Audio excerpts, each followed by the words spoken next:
오늘 이 찬양을 통해서 우리 기도원 찬양대의 찬양을 통해서 우리가 이미 이렇게 말씀을 통해서 받을 은혜들을 우리가 이미 다 받을 거라고 저는 생각합니다. 우리 이 찬양의 가사의 고백처럼 기도하는 가정이 되고 또 우리의 가정이 천국 되는 그런 것들을 이 자리에 있는 우리 모든 우리 성도님들과 우리 청년들이 함께 꿈꾸고 소망할 수 있었으면 좋겠습니다. 여러분들 잘 쉬셨어요? 어떠셨어요? 지난주보다 피부들이 좋아진 것 같아요. 남들 쉬는데 못 쉬면 되게 많이 속상하죠. 그래도 어린이날은 쉬었을 거라고 생각을 하면서 오늘은 좀 이렇게 인사하셨으면 좋겠습니다. 좀 길지만 저를 한번 따라해 보십시오. 옆에 있는 사람들 보면서요. 가정의 회복이 하나님 나라 회복의 출발점입니다. 한번 이렇게 선포해 보겠습니다. 가정의 회복이 하나님 나라 회복의 출발점입니다. 그래요. 이게 저만의 어떤 믿음이 아니라 이 자리에는 우리 여러분들의 어떤 정말 이렇게 믿음이었으면 좋겠어요. 소망이었으면 좋겠고 이 땅 위에 우리가 살아가는 그 영역 속에 하나님의 나라, 하나님의 통치를 선포할 때 그 회복의 출발점이 우리가 있는 이 가정들이 되었으면 좋겠다라는 생각을 합니다. 오늘은 가정 하나님 나라 회복 두 번째 시간으로 입다 자신을 다스리지 못하다라는 제목으로 하나님 말씀을 증거하려고 합니다. 여러분 입다라는 사람을 들어보셨습니까? 입다가 누굴까요? 입다는 사사기에 등장하는 그 8번째 사사가 바로 입다입니다. 여러분 히브리서 11장을 보게 되면 히브리서 11장 32절에 보면은 믿음의 인물이 쭉 나열이 되는데 그 중에 한 인물로 입다가 이렇게 나란히 자신의 이름을 이렇게 보여주는 것, 등극되어 있다는 것을 우리는 보게 됩니다. 근데 의외로 많은 사람들이 입다가 누구예요? 라고 이렇게 질문을 던지는 것 같아요. 저가 이게 몇몇 사람들한테 이 설교 제목을 먼저 나눴더니 입다가 누구냐고 묻는 사람이 있어서 되게 마음이 좀 불편했어요. 입다를 모르는구나. 이런 악한 인간이 다 있나 이랬는데 여러분 입다에 대해서 우리가 좀 기억할 만한 에피소드가 있습니다. 에피소드가 있는데 그게 뭐냐면 바로 사사기 11장의 이야기입니다. 입다가 암몬과 전쟁을 벌이게 됩니다. 거기서 대승을 거두게 돼요. 대승을 거두게 되는데 그 승리하기 전에 하나님 앞에 서원 기도를 합니다. 입다가 하는 그 서원 기도의 내용이 뭐냐? 여러분들 뭐 멀지 않으니까 11장 31절을 한번 봅시다. 11장 31절 함께 읽어보겠습니다. 시작. 내가 암몬 자손에게서 평안히 돌아올 때에 누구든지 내 집 문에서 나와서 나를 영접하는 그는 여호와께 돌릴 것이니 내가 그를 번제물로 드리겠나이다 하는지라. 내가 하나님이 이 전쟁에서 승리하게 해주시면 내가 이제 집으로 돌아가서 가장 먼저 나오는 그 사람을 하나님 앞에 어떻게 하겠다는 거예요? 바치겠습니다라는 거예요. 그게 동물이 될 수도 있고 또 사람이 될 수도 있다라는 거죠. 결국 이따가 암몬과의 전쟁에서 아주 대승을 거두게 됩니다. 그리고 기분 좋게 복귀하게 되는데 그때의 입다를 가장 이렇게 배웅한 맞이한 사람이 누구냐 하면은 바로 입다의 딸이었다라는 거예요. 무남동녀 그 딸, 하나밖에 없었던 딸. 이 이야기 안에서 이 이야기를 두고 학자들 간의 의견이 많이 있습니다. 실제로는 바친 게 아니다. 아니면 뭐 바쳤다. 뭐 이런 이야기가 있는데 결국 그는 자신의 딸을 하나님께 번제물로 바치게 되는 거예요. 번제물로 바치게 돼서 사실 이 입다의 이야기가 되게 해피엔딩으로 끝날 수 있는 어떤 내용인데 새드엔딩으로 끝났다는 거죠. 슬픈 이야기로 마무리되었다라는 겁니다. 이게 아마 우리가 입다를 기억할 수 있는 아주 중요한 근거가 될 수 있을 것 같습니다. 그런데 이 오늘 잠깐 설명한 이 입다와 그리고 이 하나님 나라와 가정을 어떻게 연결할 수 있을까?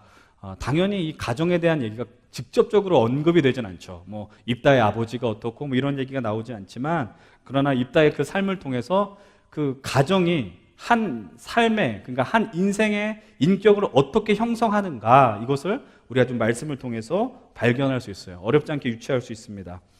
오늘 본문으로 좀 바로 들어갔으면 좋겠습니다. 서론에서도 제가 언급했지만 입다가 암몬이라는 나라와 전투를 벌이게 됩니다. 암몬은 어디 있느냐? 이스라엘 그 동쪽, 남쪽에 있는 나라가 바로 암몬입니다. 근데 그 전투에서 승리를 거뒀다라고 이야기했어요. 승리를 거두고 이제 자기가 살던 곳으로 길르앗으로 돌아오는데 그 상황을 탐탁치 않게 여겼던 이스라엘 한 지파가 있었습니다. 바로 오늘 어떤 지파냐? 1절의 말씀을 한번 같이 읽어보겠습니다. 12장 1절 한 목소리로 읽어봅니다. 시작. 에브라임 사람들이 모여 북쪽으로 가서 입다에게 이르되 내가 암몬 자손과 싸우러 건너갈 때에 어찌하여 우리를 불러 너와 함께 가게 하지 아니하였느냐? 우리가 반드시 너와 내 집을 불사르리라 하니. 여기 등장하는 이들이 바로 에브라임 사람들이에요. 에브라임 지파 사람들. 입다에게 시비를 거는 내용이 뭐냐면은 네가 암몬과 싸우러 갈 때에 왜 우리를 부르지 않느냐라는 겁니다. 이 내용을 딱 보면은 마치 이제 다 차려놓은 밥상에 숟가락을 얹으려고 한 태도가 이 에브라임 지파 속에서 보여진다는 거예요. 이 태도가 여기서만 등장하는 게 아닙니다. 사사기 8장을 보게 되면 그 기드온이라는 한 인물이 있지 않습니까? 이제 우리 찬양대 이름이 기드온이잖아요. 기드온이 미디안과의 전투를 이기고 나서 돌아온 다음에 똑같이 에브라임 지파가 기드온을 향해서 이야기하는 거예요. 너희가 전투하러 갈 때에 왜 우리를 초청하지 않았느냐? 이 싸움에 동참시키지 않았느냐라고 요청하는 거예요. 그러니까 어떤 지분을 요구한 거죠. 이 승리한 것에 왜 우리의 어떤 영광과 지분을 주지 않느냐라고 에브라임 지파 사람들이 따지는 겁니다. 여러분들, 그런데 기드온은 그때 어떻게 반응했느냐? 우리 기드온 찬양대가 좀 실망할 수 있지만 기드온이 생각보다 기백이 있지 않습니다. 좀 용기가 별로 없거든요. 그러니까 어떻게 평화주의자라고 할 수 있는데 에브라임 지파의 불만을 되게 좋은 말로 달랬어요.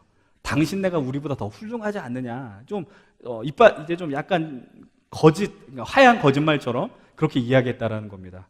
그런데 여기서 문제는 뭐냐면 기드온과 입다는 완전히 다른 성품이라는 거예요. 입다는 쉽게 말하면 불이에요, 불. 성격이 불 같았다라는 겁니다. 에브라임의 요구에 입다가 어떻게 반응하냐면 이렇게 반응하죠. 2절과 3절을 한번 같이 읽어보겠습니다. 2절, 3절 시작. 입다가 그들에게 이르되 나와 내 백성이 암몬 자손과 크게 싸울 때에 내가 너희를 부르되 너희가 나를 그들의 손에서 구원하지 아니한 고로 나는 너희가 도와주지 아니한 것을 보고 내 목숨을 돌보지 아니하고 건너가서 암몬 자손을 쳤더니 여호와께서 그들을 내 손에 넘겨주셨거늘 너희가 어찌하여 오늘 내게 올라와서 나와 더불어 싸우고자 하느냐 하니라 라는 거죠. 너희들이 왜 우리한테 시비를 거느냐라고 얘기하는 거예요. 그러면서 얘기하는 거예요. 너희들과 우리가 싸우겠다. 쉽게 말하면 전면전이 벌어진 것이고 내전이 벌어진 거예요. 이스라엘 안에서 같은 동족끼리. 여러분들, 입다는 용사였습니다. 그리고 탁월한 지도자였습니다. 입다는 자신이 함께 있었던 그 길리앗에 있었던 사람들을 끌어내서 에브라임 사람들을 강하게 압박했습니다. 결국 승리하게 됩니다. 결국 승리하게 되는데 입다가 그냥 가벼운 승리로 끝나고 싶지 않았던 것 같아요. 완전한 승리를 거두고 싶었던 것 같습니다. 4절과 6절 한번 또 같이 한번 여러분들 읽어봅시다. 좀 길긴 하지만 한번 여러분 우리 또박또박 읽겠습니다. 시작. 입다가 길앗 사람을 다 모으고 에브라임과 싸웠으며 길앗 사람들이 에브라임을 쳐서 무찔렀으니 이는 에브라임의 말이 너희 길앗 사람은 본래 에브라임에서 도망한 자로서 에브라임과 므낫세 중에 있다 하였음이라. 길앗 사람이 에브라임 사람보다 앞서 요단강 나루턱을 장악하고 에브라임 사람의 도망하는 자가 말하기를 청하건대 나를 건너가게 하라 하면 길앗 사람이 그에게 묻기를 내가 에브라임 사람이냐 하여 그가 만일 아니라 하면 그에게 이르기를 쉿볼렛이라 발음하라 하여 에브라임 사람이 그렇게 바로 말하지 못하고 쉿볼렛이라 발음하면 길르앗 사람이 곧 그를 잡아서 요단강 나루턱에서 죽였더라. 그때 에브라임 사람의 죽은 자가 4만 2천 명이었더라 라고 이야기를 하고 있어요. 이 말씀을 요약하면 이거죠. 길르앗 사람들이 원래 에브라임과 므낫세 지파 안에 있었던 사람들입니다. 그런데 어떻게 보면 어떻게 있는 거예요? 밀려난 사람들이 길르앗 사람이라는 거예요. 상처가 있는 사람들이죠. 그러니까는 입다가 어떻게 보면 좀 지역 감정을 자극하는 거예요. 그리고 상처를 자극하는 거예요. 너희가 이 에브라임 사람에게 쫓겨난 사람들이 아니냐라고 자극하는 겁니다. 그리고 먼저 길앗 사람들을 에브라임 사람들보다 먼저 움직이게 하는 거예요. 그러니까 에브라임 사람이 전쟁에서 패했기 때문에 도망가고 있는데 그 도망가는 퇴로를 막겠다라는 거죠. 그래서 요단강 나루로 먼저 보냈다라는 겁니다. 근데 그 강에 온 사람들한테 다 질문을 던지라는 거예요. 당신이 에브라임 사람이냐 아니냐? 당연히 에브라임 사람이라고 안 하겠죠. 왜? 에브라임 사람이라고 하면은 죽게 되니까. 그래서 거기서 한 가지 질문을 하게 합니다. 발음을 시켜보는 거예요. 그 발음이 뭐냐? 쉿볼렛이라고 발음하도록 시켜서 그 발음을 제대로 하지 못하고 쉿볼렛이라고 말하면 그는 에브라임 사람이라는 거예요. 그러니까 이 쉿이라는 단어를 발음을 못하면 당신은 에브라임 사람이니까 바로 당장 죽여라라고 명령을 내렸다라는 겁니다. 그러니까 마치 우리로 치면은 그 특정 지역에 그 쌍시옷 발음 안 되는 지역 있잖아요. 그 알죠? 살. 못 알아듣는 분들은 왜 못 알아듣는지 모르겠지만 어쨌든 그런 것과 좀 비슷하다고 생각하시면 됩니다. 근데 그때 죽은 자의 숫자가 몇 명이라고 이야기합니까? 42,000명이라고 이야기합니다. 이것이 오늘 우리가 읽은 본문 스토리의 전부예요. 그러니까 이걸 그냥 액면가로 이렇게 보게 되면은 별 특별한 거 특별한 것처럼 보이지 않아요. 그냥 성경에 나오는 하나의 이제 흔한 장면이구나. 그런데 여러분들 이것을 우리가 그러니까 입다가 이스라엘을 힘겹게 했던 그리고 그모스라는 우상을 섬겼던 그 암몬을 무찔렀다 이렇게 대승을 거뒀다라고 하면은 좀 그냥 그래 이렇게 받아들일 수 있는데 거기서 그치지 않고 같은 민족이었던 그 에브라임 지파를 완전히 다 몰살시킬 정도로 죽였다는 사실을 우리가 조금 주목하게 되면은 이 말씀은 좀 다르게 보이고 이 말씀의 집중도가 좀 더 우리가 올라갈 수밖에 없다라는 사실입니다. 다시 한번 말씀을 드리지만 42,000명이 죽었어요. 지금 우리의 시선으로 봐도 42,000명은 적은 숫자가 아닙니다. 그런데 여러분들 이스라엘이 가나안 땅을 들어가기 전에 2차례 인구조사를 했던 것을 우리는 기억해야 됩니다. 그러니까 땅 지파를 분배하기 위해서. 그런데 에브라임 지파가 파악되었던 인구 숫자가 몇 명이었냐면은 장정들 숫자예요. 그러니까는 군대로 쓰일 수 있는 남성 숫자가 바로 약 33,000명이었습니다. 그러니까 가나안 땅에 들어가서 좀 인구가 증가했던 것처럼 보이게 됩니다. 여러분들 그 에브라임 지파가 처음 들어왔을 때보다 증가하였다고 할지라도 42,000명이라는 숫자를 한번 생각해 보세요.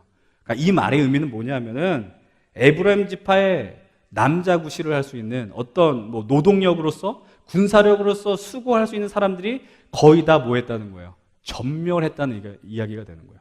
싸그리 다 죽었다는 이야기입니다. 여러분들 다시 말해서 입다가 자신의 갖고 있었던 어떤 분노와 감정을 다스리지 못해서 한 지파를 완전히 싸그리 말려버렸다는 거예요. 한 지파의 씨를 완전히 말려버렸다는 이야기가 되는 겁니다. 여러분 같은 동족이라는 것을 좀 감안하더라도 어느 정도 싸움을 진행한 다음에 기드온과 같이 대화로 마무리 지을 수 있는 이런 상황이었는데 자신이 갖고 있는 힘을 갖고 그들을 위협한 수준이 아니라 아예 그 지파를 멸절시켰다. 이것이 바로 오늘 입다가 한 행위였다라는 사실입니다. 이제 여기서 우리가 그렇다면 입다가 왜 이런 행동을 했을까라는 것에 대해서 조금 의문을 갖고 접근해 볼 필요가 있습니다. 오늘 우리가 살펴본 이 사사기 12장의 스토리뿐만이 아니라 우리가 처음 입다라는 사람이 누군가 이렇게 추측하기 위해서 유추해내기 위해서 던졌던 입다의 서원 이야기도 떠올릴 필요가 있는 거예요. 그것도 동일하게 접근할 수 있어요. 가만히 생각해 보면 입다의 서원이 얼마나 무서운 얘기예요. 내가 전쟁에서 이기고 와서 첫 번째 등장한 사람을 하나님한테 바치겠습니다라는 거예요. 여러분 하나님이 싫어하는 게 뭐예요? 사람 바치는 인신제사를 극히 싫어했다는 거예요. 이거는 우상을 이렇게 섬기는 사람들이나 하는 일이 인신제사였다는 사실입니다. 이게 왜 이런 사사기에 등장하느냐? 쉽게 말하면 이겁니다. 이 시대에 우상을 숭배한 문화가 깊이 뿌리 내렸다는 얘기예요. 사사기가 그만큼 타락한 시대였다는 것이죠. 그러나 다른 관점으로 또 말하면 입다는 자신의 딸이 가장 먼저 나올 것을 예측하지 못했다는 거예요. 어떤 이가 나오든 바쳐질 재물이 될 것에 대해서는 깊이 생각하지 않았다는 거예요. 사람의 생명에 대해서 조금 더 생각할 여력이 있는 사람이 아니었다는 겁니다. 입다라는 사람은 정신적으로나 정서적으로 결코 건강하지 않고 연약한 사람이라고 우리는 이렇게 예상할 수 있다라는 사실이에요. 여러분 다시 한번 말씀드리지만 입다는 탁월한 리더십이 있었습니다. 강점이 있었습니다. 그런데 그런 사람에게 왜 이런 연약함이 발견되었을까? 우리는 그 근거를 오늘 본문 앞에 있는 11장에 있는 말씀을 통해서 발견하고자 합니다. 여러분 한 장 넘어가셔서 11장 초반부에 있는 11장 1절로부터 3절의 말씀에 시선을 둬봅시다. 11장 1절로부터 3절 함께 읽어보겠습니다. 시작. 길르앗 사람 입다는 큰 용사였으니 기생이 길르앗에게서 낳은 아들이었고 길르앗의 아내도 그의 아들들을 낳았더라. 그 아내의 아들들이 자라매 입다를 쫓아내며 그에게 이르되 너는 다른 여인의 자식이니 우리 아버지의 집에서 기업을 잊지 못하리라 한지라. 이에 입다가 그의 형제들을 피하여 돕 땅에 거주하매 잡류가 그에게로 몰려와서 그와 함께 출입하였더라. 여기에서 입다의 배경, 태생에 대해서 이야기를 해주고 있습니다. 입다는 길르앗의 아들이라고 이야기를 하고 있습니다. 근데 뭐라고 이야기를 합니까? 정실에서 나온 자녀가 아니에요. 기생이 낳은 자녀다. 쉽게 말하면은 자신의 몸을 파는 그런 여인을 통해서 나온 인물이 바로 입다라는 사람이었습니다. 그런데 자라나면서 길르앗의 정실에게서 나온 자녀들과 갈등을 벌이게 되는 거죠. 본문 2절을 보면 뭐라고 이야기합니까? 아내도 그의 아들들을 낳았는데 아내의 아들들이 자라매 입다를 쫓아냈다라고 이야기를 하는 거예요. 쫓아냈다. 여러분 쫓아낼 때 그런데 어떤 말을 합니까? 뭐라고 이야기해요? 너는 우리와는 다른 녀석이니까 우리 아버지의 집에서 기업을 잊지 못한다. 이 말이 하면은 너는 우리 집에서 얻을 몫이 없어. 너희는 우리 집에서 얻을 유산이 없어. 라고 지금 이야기하고 있는 거예요. 그러니까 입다의 삶은 지금 버림받은 인생이에요. 어디로부터? 자신이 거주하고 있는 가정이라는 공간에서 버림받았어요. 사실 태생 자체가 얼마나 자신을 위축하게 했겠습니까? 기생의 자녀라는 사실 자체가. 근데 그런 현실 속에서 형제들이 그를 핍박하게 됩니다. 그리고 그는 그 집을 떠나서 다른 곳으로 가게 됩니다. 그것이 어떤 곳이냐? 돕 땅이라는 거예요. 돕. 여러분 돕이라는 의미가 뭐냐? 좋다라는 의미가 있거든요. 좋은 땅에 갔는데 좋은 인생이 아닌 거예요. 슬픈 인생 아닙니까? 입다는 자신의 가정의 울타리를 벗어나서 새로운 사람들을 만나는데 그 사람을 성경은 뭐라고 이야기하느냐? 잡류라고 표현합니다. 쉽게 말하면 잡류가 뭘까요? 불량배라는 거예요. 길거리 돌아다니는 깡패들이라는 얘기예요. 그러니까 쓸데없는 인생들이었다라는 거죠. 여러분들 입다는 가정의 어떤 돌봄 대신에 무엇입니까? 자신의 이 길거리에는 불량배가 어울리면서 성장하게 되었습니다. 그 입다를 지배했던 감정이 과연 무엇이었겠느냐? 분노였다는 거예요. 상처죠, 상처. 아픔들이었다라는 사실입니다. 그리고 앞으로 삶 속에서 오늘 말씀의 제목처럼 자신의 어떤 감정이나 마음을 잘 다스리기보다는 그 힘을 통해서 그 분노를 표출하게 되었다는 거예요. 그 힘이 막강해진 나머지 암몬으로부터 위협받았던 자신의 동족들이 이제는 반대로 누구예요? 입다를 찾게 되는 겁니다. 여러분들 본문 11장 6절로 7절을 보세요. 이 내용의 이야기가 뭐냐? 이제 이스라엘 자손을 향해서 암몬 자손이 치러 옵니다. 그때에 입다를 향해서 당신이 우리 군대 장관이 되어 주십시오. 6절 7절을 같이 한번 읽어볼게요. 시작. 입다에게 이르되 우리가 암몬 자손과 싸우려 하니 당신은 와서 우리의 장관이 되라 하니 입다가 길르앗 장로들에게 이르되 너희가 전에 나를 미워하여 내 아버지 집에서 쫓아내지 아니하였느냐? 이제 너희가 환난을 당하였다고 어찌하여 내게 왔느냐 하니라. 여러분 이 말의 의미가 뭐예요? 입다의 평생의 성장 과정 속에서 그 상처를 간직했다라는 거죠. 극복하지 못했다라는 겁니다. 그리고 순간순간마다 그 아픔들이 그를 몰려오고 지배했다라는 것이죠. 그리고 그 아픔을 극복하기 위해서 그가 몸부림치면서 힘을 기르려고 했을 거예요. 더 강한 군사력, 더 강한 지배력, 리더십을 갖기를 소망했었을 것입니다. 오늘 이 본문이, 그리고 오늘 제가 하는 이 설교가 조금은 좀 자기적이고 좀 의도적으로 좀 접근하는 것처럼 비춰질지 모릅니다. 그러나 분명한 것은 이것은 우리가 상상할 수 있잖아요. 입다가 조금 더 좀 건강한 가정에서 자랐다면 그 전쟁에서 승리를 거두기 위해서 자신의 그 어떤 사람의 생명을 갖고 선할 리도 만무하였고 그 다음에 자신의 동족을 향해서 42,000을 죽이는 그런 무모한 짓은 아마 하지 않았을까, 안 하지 않았을까라는 것을 우리는 아마 상상할 수 있을 것입니다.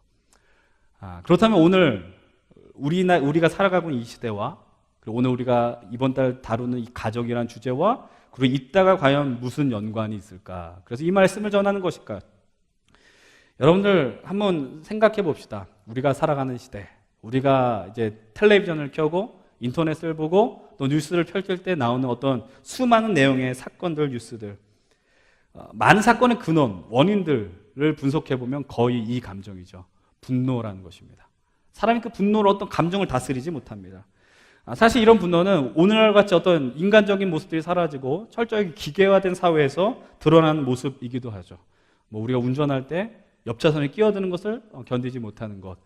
예전에는 지금은 그런 일이 없죠. 왜냐하면 다 핸드폰이 있으니까. 예전에 시작했을 때 뭐가 있어요? 공중전화 앞에서 전화를 오래 했을 때 그 기다림을 참지 못하고 누군가를 죽였다라는 이야기들. 다양한 곳에서 요즘 뉴스들 보면은 정말 무시무시한 뉴스들이 나오지 않습니까? 또 여러분들 최근에 등장한 하나의 또 생소한 어떤 폭력이 있습니다. 데이트 폭력이라는 단어가 이제 심심치 않게 발견되지 않습니까? 사랑하는 애인 간에서 폭력을 저지르는 것, 어떤 가정 결혼한 것도 아니고 사귀는 교제하는 그 사이에서 참 이해가 되지 않더라고요. 여러분들 혹시 여기서 연애를 하고 있고 교제를 하고 있는데 이게 그 상대가 쉽게 분노하거나 화를 내거나 또 사랑하는 연인 앞에서 쉽게 상소리를 내는 사람들이 있다면 그 만남을 고민하세요. 이거는 뭐 농담이 아니라 그런 사람들과의 만남은 정말 깊이 고민해 봐야 됩니다. 그리고 이상한 낌새가 있으면 경찰에 신고하세요, 진짜. 신고해 버려야 돼요. 잡아 버려야 돼요. 봐줘서는 안 돼요, 그런 사람들. 여러분 그 뉴스를 봐도요, 뭐 버스 기사 폭행하는 사람들, 뭐 보복 운전하는 사람들, 뭐 예전에 뭐 스승의 그림자를 안 밟는다 그랬는데 뭐 그림자는커녕 스승을 정말 무지막지하게 이렇게 패는 학생들, 그러니까 분노하는 모습들이 너무나도 많이 나오는 거죠. 그리고 그 감정을 다스리지 못하는 것들을 이제는 우리가 심심치 않게가 아니라 그냥 흔히 보게 됩니다. 그 분노의 원인이 무엇일까? 그 원인을 어떻게 여기서 설명하겠어요? 그것을 어떻게 단순화해서 설명하겠습니까? 요즘 말로 뭐 이렇게 표현하더라고요. 뭐 케바케라고 그런다면서요. 케바케 뭐예요? 케이스 바이 케이스. 다 경우에 따라서 다르다라는 거죠. 그러나 그런 가운데서 아주 깊은 이면에 있는 그 이유를 들자고 한다면 저는 이거를 생각을 해봅니다. 바로 거절감이라는 거예요. 거절감이라는 거. 내가 무엇을 했는데 거절감. 그러니까 우리가 이게 뭐 상처를 아주 쉽게 받습니다. 상처를 선택을 한다라는 것이죠. 누군가에게 사랑받지 못한다는 거절감, 받아들여지지 못한다는 그 상처, 그것이 점점 커지게 되니까 무언가에 더 집착하게 되고 좀 더 갈망하게 되더라. 그리고 어떤 사람 더 분노하게 되고 어떤 사람 더 위축감에 빠지게 되더라라는 것이죠. 지난주에 제가 말씀을 나눈 것처럼 우리가 살아가는 그 가정은 어떤 곳이어야 되느냐. 사랑을 나누고 서로 돕고 허물을 덮어주는 것, 남편과 아내 사이에 그리고 부모와 자녀 간의 어떤 관계, 절대적으로 신뢰해주고 지지해주는 그런 조력자들이 되어야 된다. 이런 이야기를 했습니다. 그런데 상당히 많이 그런 것들이 우리가 살아가는 시대에 많이 깨졌습니다. 그래서 가정은 보금자리입니다. 뭐 둥지입니다라는 말이 되게 무색해지는 거 많이 보게 되고요. 때로는 자신이 경험한 가정으로 인해서 가정에 대한 소망이 없는 사람들이 되게 많아요. 난 결혼하지 않고 싶습니다. 그러니까 내 자아를 펼치는 게 아니라 가정이라는 것이 행복하다라는 감정으로 다가오지 않는 사람들이 좀 많은 것 같고, 때로는 좀 뭐 결혼, 자녀, 양육 이런 부분에 대해서 자신 없어 하거나 부정적으로 생각하는 사람들을 많이 발견하게 돼요. 여러분, 가정이라는 곳에서 많이 벌어져야 되는 행위와 어떤 단어가 발생되는 어떤 동사적인 단어가 무엇이냐? 사랑하는 거죠. 사랑하는 거. 부부가 사랑하는 거 당연한 거죠. 부모가 자녀를 사랑하는 거 그 이상한 일이 아니에요. 당연한 일이라는 거예요. 그런데 부부가 사랑을 하는 것이 힘겨운 일이 됩니다. 또 부모가 자녀를 사랑하는 것이 좀 어색한 일이 되거나 자꾸만 책임을 미루는 일이 벌어지고 있습니다. 그리고 그 결과 가정에서 받지 못한 사랑의 결핍으로 인해서 사람들이 다 갈급해하고 있어요. 사람에 대한 집착하고 있어요. 그러니까 그 문제는 무엇이냐면은 그 어떤 곳에서도 가정을 통해 받을 수 있는 사랑을 경험할 수 없다고요. 가정만이 주는 사랑이 있어요. 가정에서만 누릴 수 있는 경험의 은혜들이 있어요. 그런데 밖에서 그것을 누릴 수 없는데 자꾸 밖에서 그것을 해결하려고 한다는 사실이죠. 여러분, 어떻게 보면 인간이 하나님 앞에서 타락하고 무너진 다음에 온전한 가정은 더 이상 존재하지 않았을지 모릅니다. 불가능했을지 모릅니다. 그러나 하나님께서 당신의 사랑을 예수 그리스도를 통해서 완전하게 우리에게 보여주셨고, 우리는 그 사랑을 통해서 가정에서 경험하지 못한 사랑을 회복하게 되는 거죠. 하나님이 우리에게 사랑을 주셨고 만져주셨고 일으켜주셨기 때문에 우리가 세상에서 받지 못한 사랑을 그래도 주님을 통해서 충족하였고 살아갈 힘을 얻게 되었다라는 것입니다. 오늘 이 말씀을 나누면서 좀 걱정이 되는 거는 마치 우리가 다 문제 있는 가정에 살고 있는 것은 아닌가라고 전제하는 것처럼 느껴질까 봐 걱정이 됩니다. 그러나 그렇지 않죠. 분명히 자라오면서 부모님으로부터 받은 그 은혜가 있는 가정에서 자랐고 사랑이 많은 가정에서 자란 분들 분명히 있습니다. 그리고 안정적인 인생들이 분명히 있을 것입니다. 그러나 어떤 반면에는 정말 가정이라고 한다면 되게 아픔이 있고 좀 그 아픔이 삶에 진하게 배어있는 분들도 있을 거라고 생각합니다. 그만큼 가정이라는 것은 한 사람의 인생을 지배한 아주 중요한 어떤 원인을 제공하는 장소, 공동체라고 해도 과언이 아니라는 거예요. 내가 그것을 피하고 싶어도 피할 수 없다는 거예요. 그 흔적이 남아있다는 거죠. 그런 분들을 위해서 정말 지극히 당연하고 FM적인 답변을 먼저 하자면, 그런 삶을 느끼고 있는 분들은 어떻게 해야 되느냐? 하나님을 먼저 만나셔야죠. 하나님의 사랑을 먼저 누리셔야죠. 하나님의 사랑을 경험하고, 하나님의 사랑은 세상에서 누릴 수 없는 그 위대한 사랑 아닙니까? 세상에서 얻을 수 없는 오직 주님이 허락하여 주시는 완전한 사랑, 그 사랑을 받으라라는 사실이죠. 근데 그것을 받으라고 해서 받는 것이 아니라 그분이 우리를 위해서 행하신 일들, 예수 그리스도를 보내시고 십자가에 죽으시며 부활하신 위대한 사건을 우리가 받아들이고 인정하는 것, 그리고 그것을 통해 우리가 영원한 삶을 살 수 있다는 것을 우리는 삶 속에서 기억해야 된다라는 것입니다. 이 예배가 그런 시간이라는 거예요. 주님을 기억해내며 주님의 사랑을 떠올리며 주님을 바라보는 위대한 시간이 되어야 된다는 것이죠. 여러분들 하나님의 사랑을 경험한 사람들은 세상에서 집착하지 않습니다. 세상의 것에 집착하지 않고 세상 사람들의 사랑에 갈구하지 않습니다. 오히려 여유가 있습니다. 그리고 그 사랑을 흘려줄 수 있는 탁월한 피스메이커의 삶을 살 수 있게 됩니다. 근데 이 사실을 모르는 사람이 어디 있어요? 다 알고 있잖아요. 내가 하나님 사랑 받아야 되는 거 알잖아요. 하나님의 사랑이 내게 크다라는 거 알고 있잖아요. 근데 내 삶의 현실은 늘 부족한 것 같아요. 사랑이 없는 것 같아요. 여러분들 그런 인생들이 있죠. 우리 가정이 참 힘들고 어렵다라는 것들. 그래서 제가 여러분들한테 처음 먼저 던지고 싶은 이야기는 바로 이것입니다. 자신의 그런 현실을 인정하라라는 거죠. 내가 여전히 사랑이 부족하다라는 거예요. 내가 가정에서 사랑을 받지 못했다라는 사실입니다. 어저께 제가 청년들하고 모임하면서 리더들과 모임하면서 던진 이야기가 있어요. 우리의 가정에 상처가 있는 일은 우리로 하여금 어렵고 힘든 일입니다. 그런데 그것은 수치스러운 일은 아닙니다. 여러분 그것을 인정하는 것이 어떻게 보면 우리 인생의 어떤 해결점, 출발점이 될 수 있다는 것입니다.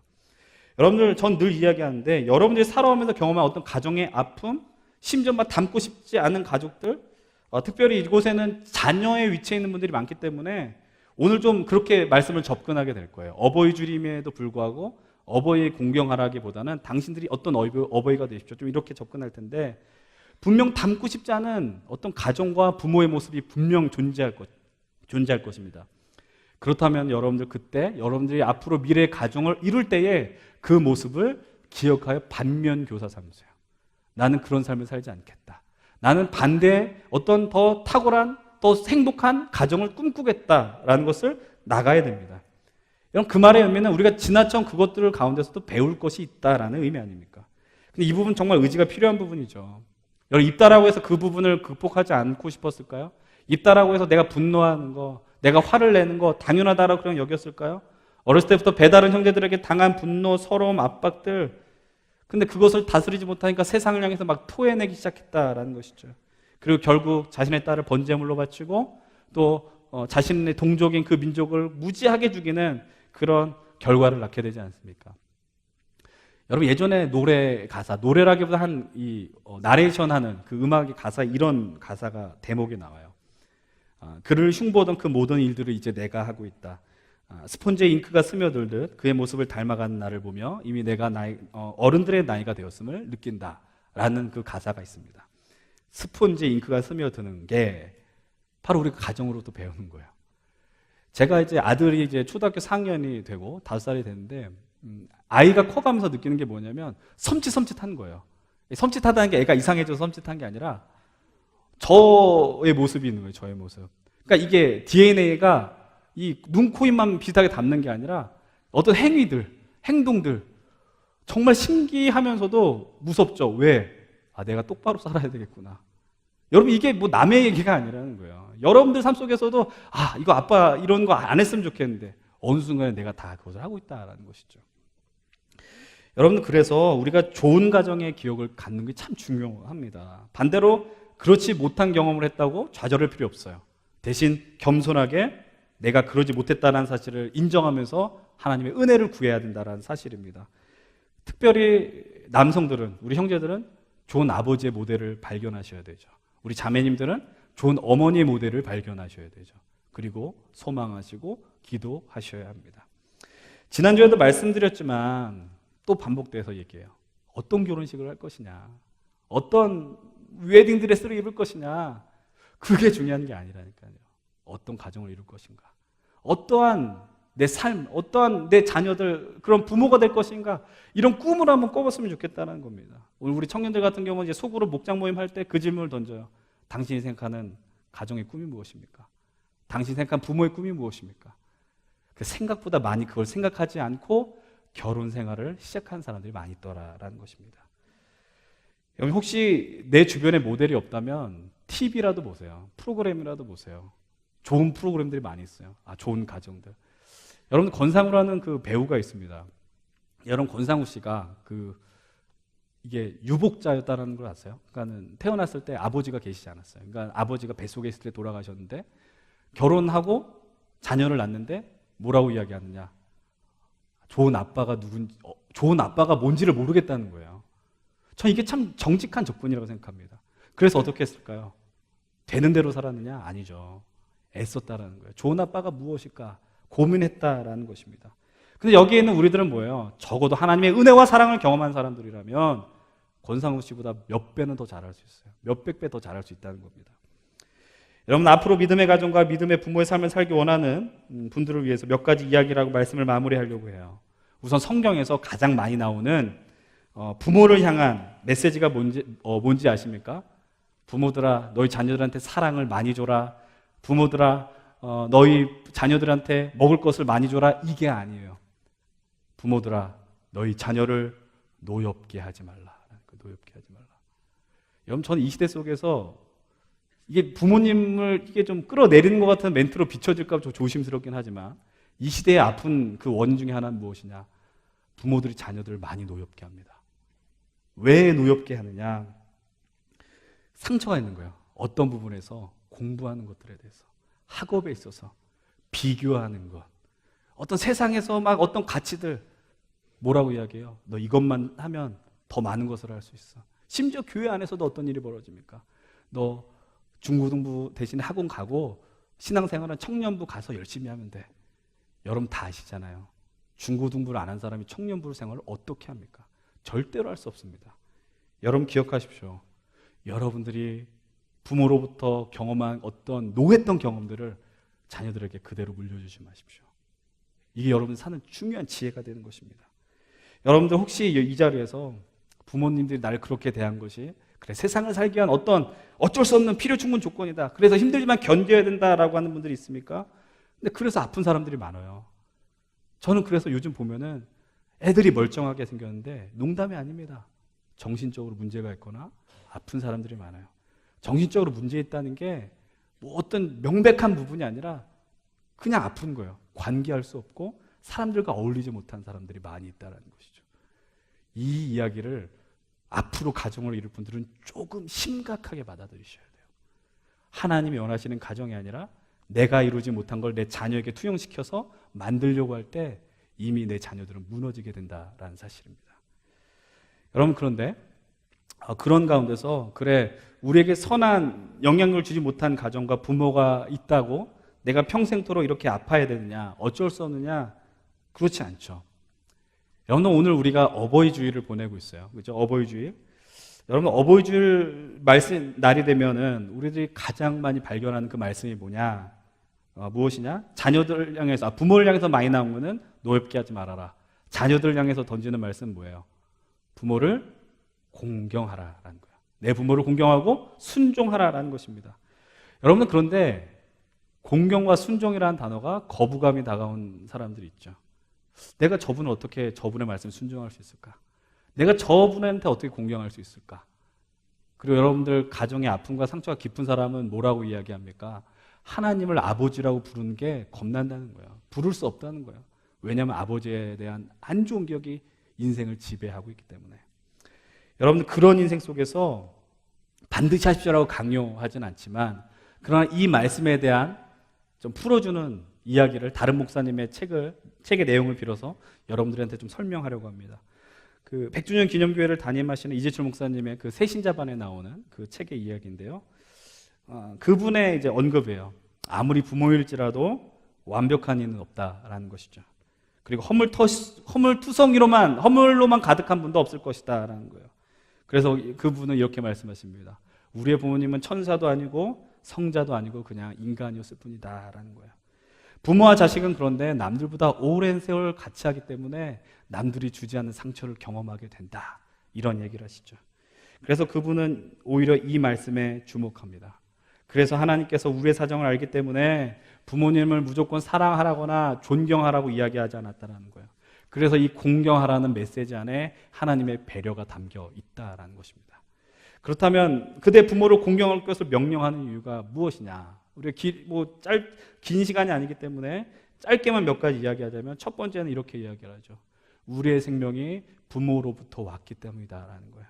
오늘 우리가 이 자리에서 예배할 수 있고 살아올 수 있는 이유가 무엇이냐? 바로 우리의 부모로부터 온 생명이 있기 때문이라는 사실입니다. 이건 당연한 얘기 아니에요. 누구도 뭐 저주받은 인생 없고 누구도 뭐 실패한 인생 없다라는 거예요. 이 자리에 있을 수 있는 이유, 부모가 아니고선 불가능하다라는 것이죠. 두 번째는 이것입니다. 우리의 생명이 부모로부터 양육되었다라는 것이죠. 뭐 부모님으로부터 직접 못 받았다면 다른 양육자들이 분명 존재할 거라고 생각을 합니다. 우리가 쉽게 이렇게 이야기할 수 없다는 거예요. 당신이 해준 게 뭐가 있느냐라는 거예요. 근데 분명 해준 것이 있죠. 아무리 관계가 안 좋은 부모일지라도 여러분들이 이 땅에서 처음 빛을 봤을 때 그 모습을 보면서 기뻐하고 행복했을 사람이 바로 당신들의, 여러분들의 부모님이었다라는 사실입니다. 그 다음은 이런 이야기를 합니다. 공경이라는 것은 이해와 사랑을 낳는다라는 것이죠. 여러분 예전에 이런 이야기가 인터넷에 떠돌았던 거 기억할 거예요. 뭐 어렸을 때는 10대 때는 아버지가 다 아는 줄 알았습니다. 20대는 또 절반만 알고 조금만 아는 것 같았습니다. 30대 40대 되니까 아버지가 많이 모릅니다. 이러다가 내가 성장하고 부모가 되고 그 다음에 부모님이 세상에 없게 됐을 때 돌아보니까 아버지는 모든 걸 알고 있었습니다 라고 고백하는 거. 이 공경이라는 행위 안에서 우리들이 지금 당장은 이해할 수 없지만 그러나 그분을 이해할 수 있는 어떤 원동력들이 발생되더라라는 것이죠. 여러분 기억하십시오. 부모와 자식 간에 세대 차이가 존재할 수 없어요. 세대 차이가 존재할 수밖에 없고 그 다음에 삶의 어떤 경험의 차이가 존재할 수밖에 없다는 거예요. 당신이 어떻게 나를 이해합니까? 당연히 이해할 수 없습니다. 그러나 살면서 공경하는 가운데 우리가 서로를 이해하고 배려하는 그런 모습들이 존재해야 된다는 것이죠. 그리고 마지막 네 번째는 심은 대로 거둔다라는 거예요. 왜냐? 우리들이 어느 순간에는 부모가 될 수 있다라는 거죠. 부모가 됨으로 내가 했던 행위들이 내 자녀들이 나에게 하는 행위가 될 수 있다라는 사실이고, 또 내가 부모로부터 계속 그 악감정들, 상처를 품고 가게 되면 그 상처는 결국 후손들한테 영향을 끼칠 수밖에 없다라는 것입니다. 이것이 부모를 공경해야 되는 이유 네 가지였어요. 오늘 우리가 이 가정의 상처가 삶에 쓴 흔적으로 드러나는 한 영웅의 모습을 살펴보면서 우리가 지금 있는 현재 가정과 앞으로 이룰 가정에 대해서 한번 생각해 봤습니다. 가정이라는 영역 주제만큼 범위가 넓고 다양하게 접근할 수 있는, 그리고 우리에게 고민을 주는 부분도 없을 것입니다. 정말 안정된 가정 속에서 따뜻하게 자란 사람들 분명히 있습니다. 그러나 여기에서 가정의 상처와 아픔, 그리고 그것이 평생의 분노로 남은 분들도 있을 것입니다. 그러나 다시 한번 말씀을 드리지만 여러분들이 안정된 가정에서 성장하였든 또는 상처에 입은 그 가정에서 성장하였든 우리는 모두 다 하나님의 사랑에 깊이 젖어들어야 되는 삶을 살아야 한다는 것이에요. 여러분들 그분의 그 사랑을 있는 그대로 오늘도 여러분들이 그분과 함께 하는다는 사실을 기억하면서 세상이 변하고 사람이 변하고 사랑이 변하지만 그러나 그 하나님의 사랑은 변하지 않는다는 사실을 기억하십시오. 그래서 우리가 그 사랑으로 살아갈 수 있다는 것입니다. 그런 가운데 우리가 경험했던 수많은 것들을 부인하지 말고 적극적으로 부인하는 것이 아니라 있는 그대로 받아들이면서 수용하는 담대함을 갖기를 축복합니다. 그것으로 말미암아 여러분들이 내가 앞으로 경험할 그 가정을 어떻게 이룰 것인가 철저하게 고민하시고 하나님 앞에 간구하시고 기도하시길 바랍니다. 저조차도 고민이 되는 거예요. 내 자녀들이 성장할 때 지금은 초등학생들 아직까지 말을 잘 듣는 나이입니다. 그러나 사춘기가 다가오고 청소년이 되면 말을 안 듣는 거예요. 수많은 부모들이 그때 다 찾아옵니다. 전도사님, 목사님, 애들이 제 말을 안 듣습니다. 제가 그걸 어떻게 해야 돼요? 모르거든요. 저도 안 키워봤으니까. 그래서 저는 늘 그런 이야기를 합니다. 왜 힘든지 아십니까? 당신은 청소년 자녀를 처음 키우기 때문입니다라고 이야기하는 거예요. 마찬가지예요. 쉬운 거 없다라는 것입니다. 같이 고민하면서 지금까지 결혼 생활 10년을 넘게 했지만 여전히 고민되는 거예요. 좋은 아빠가 된다는 게 뭘까? 좋은 가정을 이룬다는 게 무엇일까? 근데 여러분들은 지금 시간이 많이 있잖아요. 고민하세요. 그래 하나님 앞에 기도하십시오. 여러분 우리의 경험 앞으로 가정을 위해서 앞으로 경험할 가정을 어떻게 세워나갈지 함께 기도하고 소망하십시다. 결론은 지난주와 똑같습니다. 가정은 하나님 나라 회복의 중요한 출발점이 된다는 사실. 많은 사람들이 이 가정을 통해서 감정을 다스리지 못하고 분노를 쏟아낸 이 세대 속에서 여러분들이 하나님 앞에 내가 온전한 가정을 이루기를 원합니다. 그런 소망을 갖기 시작할 때에 이제 여러분들 통해서 놀라운 하나님의 영광을 살길 결단하는 믿음의 자녀들이 분명 나오게 될 것입니다. 그리고 이 자리에서 혹시 마지막으로 가정이란 단어만 들어도 마음 깊은 곳에 불편하게 그런 감정이 몰려온 이들이 있다면 기억하십시오. 저는 분명하게 이야기합니다. 여러분들이 가정에서 입은 상처들을 가정을 통해서 회복시키길 바랍니다. 여러분 공동체에서 받은 상처는 공동체를 통해서 회복시켜야 됩니다. 여러분 그런 사실을 기억하면서 여러분들이 오히려 그 안에서 주님의 사랑을 경험함으로 이제 상처 입은 치유자의 삶을 살 수 있을 것을 저는 믿습니다. 여러분 회복된 가정을 누리십시오. 그 하나님의 그 사랑을 경험하십시오. 그리고 하나님의 통치가 이 가정을 통해서 이루어짐을 말미암아 우리의 삶을 통해서 이 땅에 하나님의 나라가 이 민족과 열방 가운데 그리고 우리의 삶의 터전 가운데 온전하게 회복되어질 것을 우리 함께 소망하시고 꿈꾸기를 간절히 축원드립니다. 여러분 가정을 여러분 회복시키십시오. 그리고 함께 꿈꾸십시오. 기도하겠습니다.